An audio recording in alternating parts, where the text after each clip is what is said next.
Rigtig glad for, at du vil tage imod det her i aften. Ja, jeg siger tak for bøj. Men jeg kan fortælle jer, at jeg blev taget med en bog som hel. Jeg blev spurgt, om jeg ville holde en boldhal. Og jeg så, det skal jeg tænke over. Og der var det kommet selv til at skulle holde. Så nu var gået ret for lille Jørgen. Hvad skulle jeg så finde af? Det eneste jeg kan finde af, det er at snakke om mit Augustenborg. Så nu skal I få en historie om Augustenborg. Se, det er jo en stor ting, at det kan arrangeres. Og jeg synes, vi skulle sige tak til Erhvervsrådet og til Spejder, at de det hele taget vil arrangere det her. Det er den første. Ja, det er med at trykke under et skuld.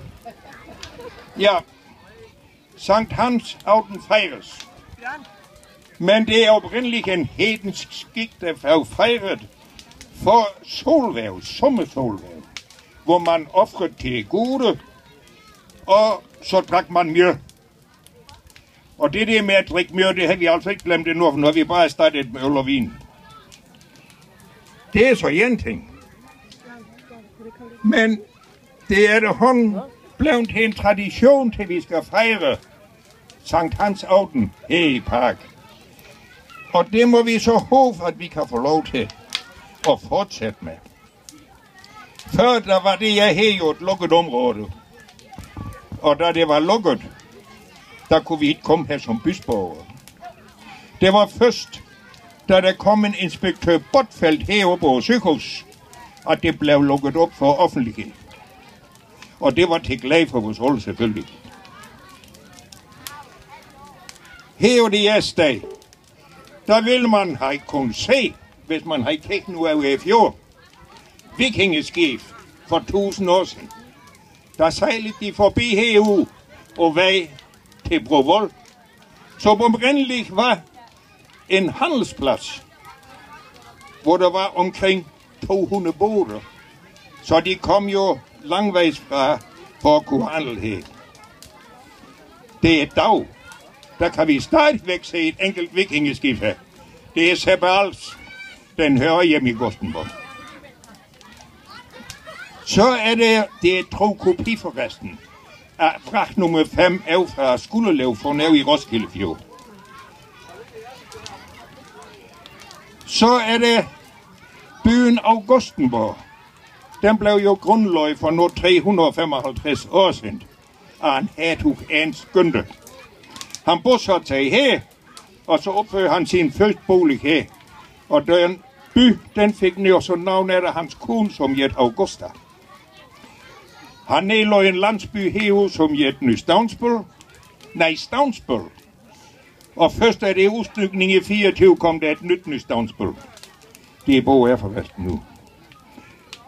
I 1733, der påbegyndte man jo så opførelse af det barokslot, som vi kender i dag.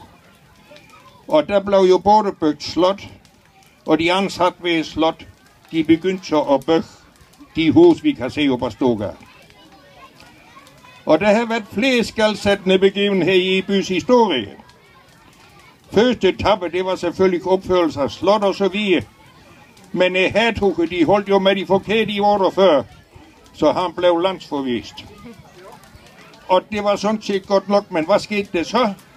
Det gik i stå her, og i 64, der tabte vi i krig, og så blev det indlemmet i det tyske krig. Og så blev vi jo først forenet med Danmark igen i 1920. Den næste afgørelse for Augustenborg, det var, at i 1929, der tog byens borgere her i Augustenborg beslutning om og blev enige om, at det slot, det skulle bruges til sindssygehospital. Og det blev det jo så indviet i 1932. Og det var byens største arbejdsplads på daværende tidspunkt, og det fik jo ikke mindre end ca. 500 medarbejdere. Men den tid er nu værre nu. Der er sygehus, det skal jeg flyttes til Aftenrå. Så hvad skal der nu bruges til? Det må stå i det uvis. Men vi kan håbe på, at fremtidige ejere af slot kan tillade byens borgere færdes i park og stadig fejre visummer. Det håber vi har, og så håber at man stadig kan afholde de koncerter, som vi har her, og en søndag og alt selvfølgelig. Kære navn har også været her og synge.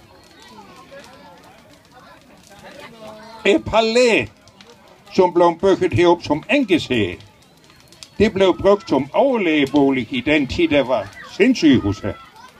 Og i dag, der er det blevet til Augustiana med skulpturer i parker, hvor det er sådan kan være.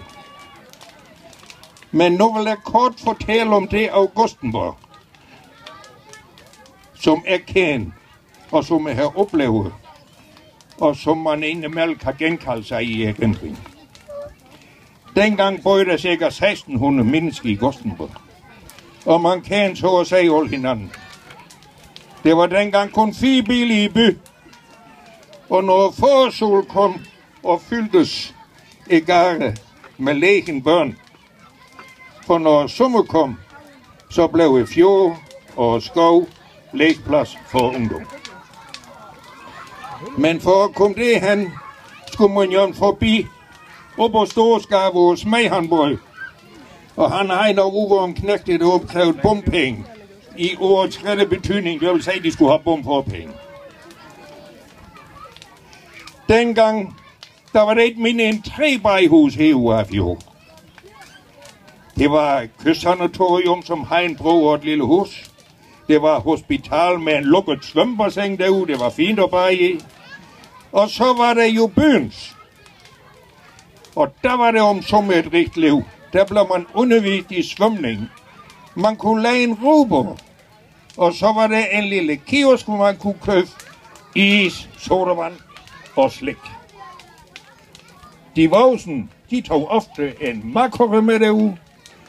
Og de satte sig jo en bænk, som var stillet op til det samme med små bord. De kunne også købe en øl i kiosk derude. Og så var der målskydning med luftbøs. Der var der leben.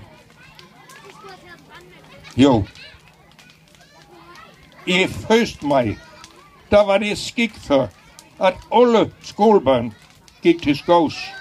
For det var en forårstue, hvor man skulle hjembringe det bedage. Det er nyudsprunget bøgegren, som skovløfer har klippet til.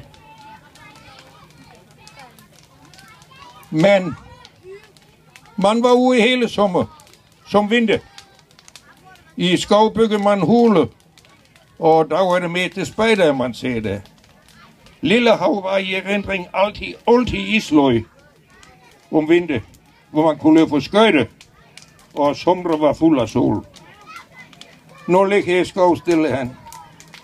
Kun et spejder kan man se det ud. Og en enkelt vejbro er tilbage. Ja, velfærds Danmark har tydeligt ses der.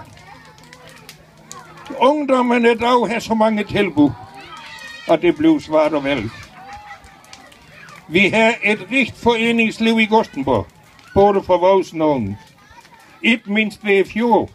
Der er der flere foreninger, roklubber, vandsklubber, vikinger, separal, socialklubber og bålov, idrætsforeninger oppe i byer, boldspillere og kejlebaner og vidt hvad. Og så vil jeg slutte af med at sige en ting. At Storgade i vores by, det er en arkitektonisk perle, som for en stor del er fred. Den trænger til en grundig ansigtsløftning. Og nu ser det ud til at løsne. En flok ildsjæl har startet en forening, Hertug byens bevaringsforening, som er ønsket om at få gå i vind i sejl. Og nu vil jeg slutte med at ønske, at det heks må komme godt til Bloksbjerg, og ønske alle sammen en god og begivenhedsrig sommer.